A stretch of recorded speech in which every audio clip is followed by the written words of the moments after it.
Good morning, guys, or good afternoon whenever you guys are watching this. I haven't gotten ready this morning, but I feel like I get a pass considering I'm almost 38 weeks. We have had so much happening lately, it feels like it's just one thing after another. So I'm just kind of exhausted. For those of you who don't know, my name is Kyla. I am 37 weeks and 5 days pregnant. I figured I'd do my pregnancy update right now. I'm due October 31st with our second little girl. Our firstborn is a year and a half old, and I'm engaged and live in Ontario. Riley and Mikaela actually just left for the hospital. Mikaela she's been sick for like the past week with a runny nose, and her eye was kind of red, and everybody's like, oh, it's probably just a common infection. Well, she woke up this morning and her eye was like, it was stuck shut, so I took a warm cloth to it. We did get it back open, but it was still bothering her, so Riley took her up to the hospital.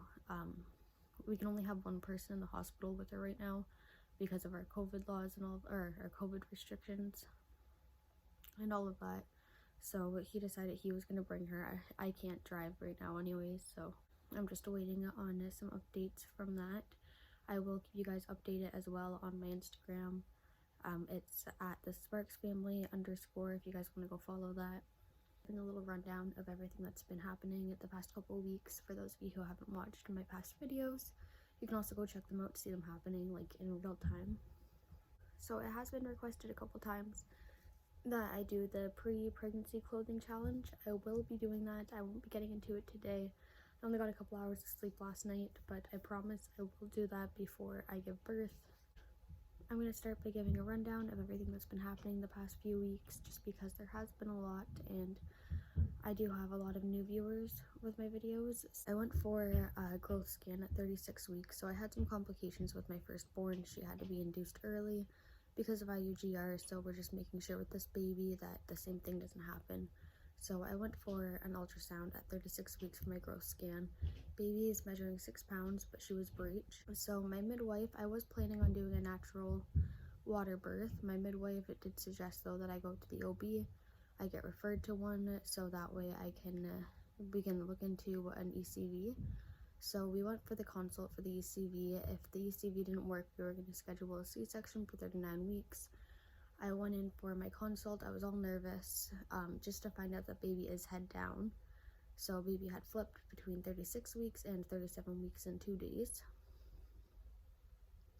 So we are very happy for that, but then we also found out that I am severely anemic. So your levels are supposed to be between 120 and 160, and mine are 82.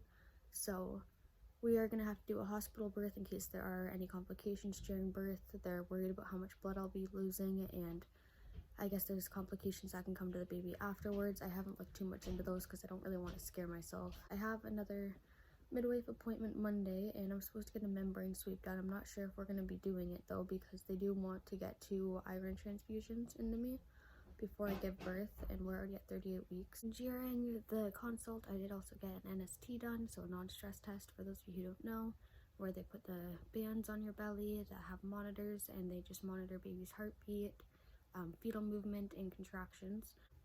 So it's called a TOCO number that tells you about your contractions. So a 0 to 5, you're not experiencing anything. A 5 to 25 is considered a Braxton Hicks, and then 40 to 60 is considered early labor. So I was resting around a 5 to 10, and then every so often the number would go up to like the just under 25. It would be like the low 20s. So I am experiencing Braxton Hicks a lot. I honestly didn't realize they were Braxton Hicks that I was getting. I thought I was just normally cramping. I don't know. I'm not always the brightest. But the one time the number did go up to 31 and I was cramping all day, so I was like, oh my god, I'm going to go into labor today. Didn't happen. I'm still cramping a lot. I also have increased discharge to the point where I woke up a couple times. I'm like, okay, is that my mucus plug? Is that my water breaking?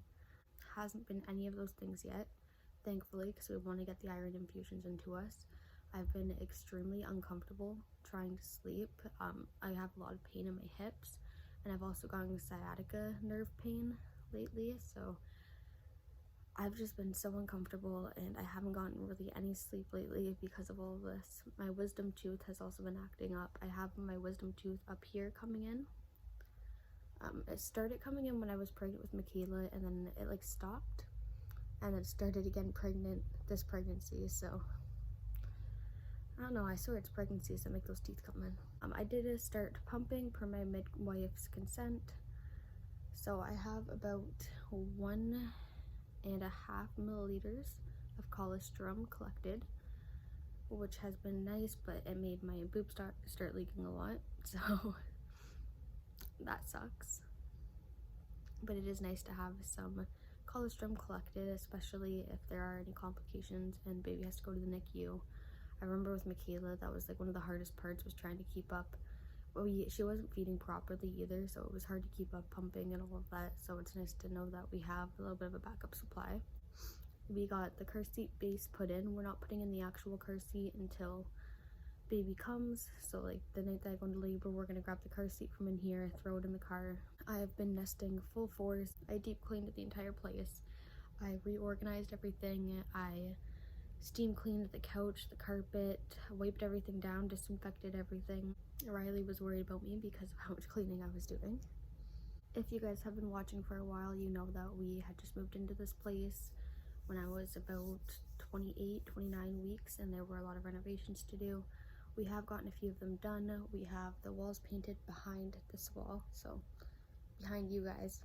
The walls are painted, the hallways painted, doors are painted, the bathroom floor has been started. It got started last week.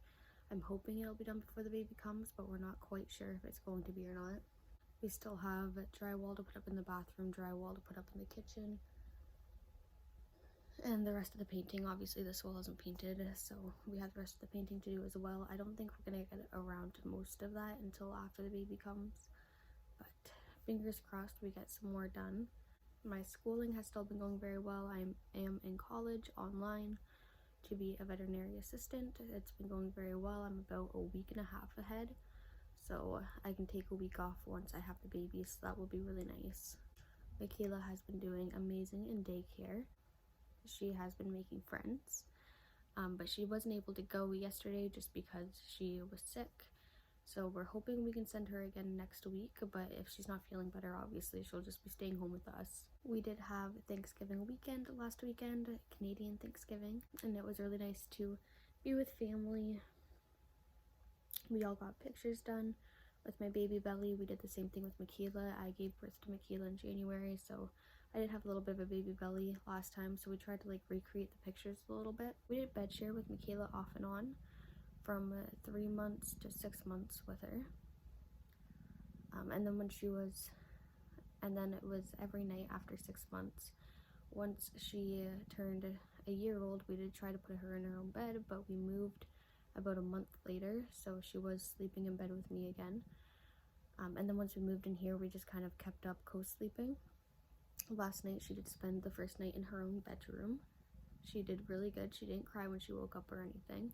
She did wake up throughout the night twice, I believe, but she is growing up so much, and especially to wake up. So she woke up with her eye shut, and to wake up like that and come out, still wake me up, and then she told me, she pointed to her eye to show me that it was shut and she couldn't open it. She didn't cry at all, which was amazing to me, because if I was her in that situation, I'd be bawling my eyes out when I woke up, realizing I can't open up my eye. We just took, I think I already said this, but we just took a cloth and wiped it. It did end up opening up again, but it was still bothering her, and it's red, so not the eye itself, but around the eye is kind of red. So that's why she's at the hospital right now. I just want to make sure it's nothing too serious or anything like that, and get anything that we might need for it.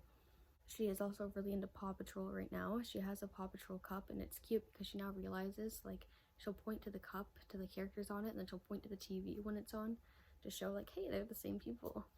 My hopes moving forward, I am hoping that we can do the first iron transfusion at the beginning of 38 weeks. So I turned 38 weeks on Monday. It's Saturday right now.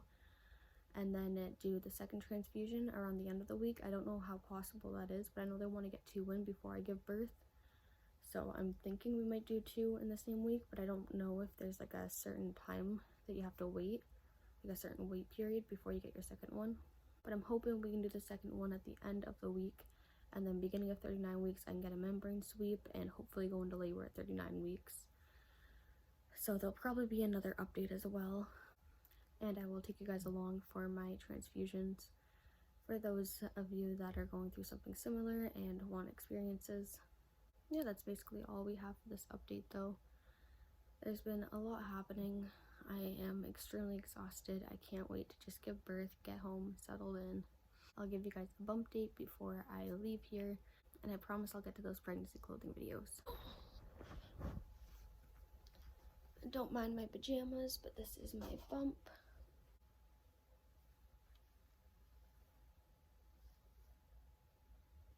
I think she's dropped a little bit. It's not as pronounced as it was with my firstborn, but they do say that the second one you might drop later or like right before you go into labor. So I think that might be what's happening here. Before I go, I just want to say thank you to everybody that subscribed to the channel and has supported me through everything that's been going on. We have 91 subscribers, which is crazy to me to think that, or 92 I believe it was this morning. So I just want to say a huge thank you to everybody. It's crazy to me to think that 92 of you want to keep coming back and watching my videos. I promise they will get better with time. I'm hoping to have 100 before the baby comes. Also, don't forget you guys can watch my previous pregnancy videos and other videos that we have up. Pregnancy playlist is down below. You can also be the first to know about updates on our Instagram page at sparksfamily_. That will also be down below, and our TikTok as well. I don't post consistently on TikTok, I'd say, but when I do get into it, I post a few videos, so you can go check those out if you'd like. That will be down below as well. And again, just a huge thank you to everybody. I will see you guys next time.